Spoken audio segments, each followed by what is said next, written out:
Okay, so today running parts on my AL, I got this error that says X and Z limit switches are active, right there.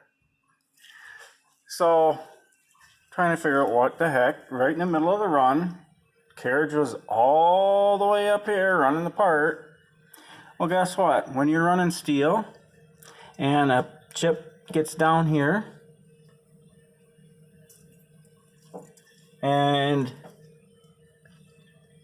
hits the switch right down in there, guess what it does?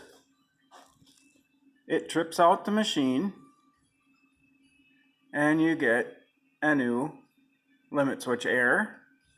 So come on, Tormach, you gotta know that metal chips are going to be flying around. We're going to cut more than aluminum in these machines, so we're going to have to come up with something better there, because this thing does this about once every 20 parts. I get a chip coming off of the part and the stringing gets back in there and kicks it out, and I'm trying to keep the chips from building up.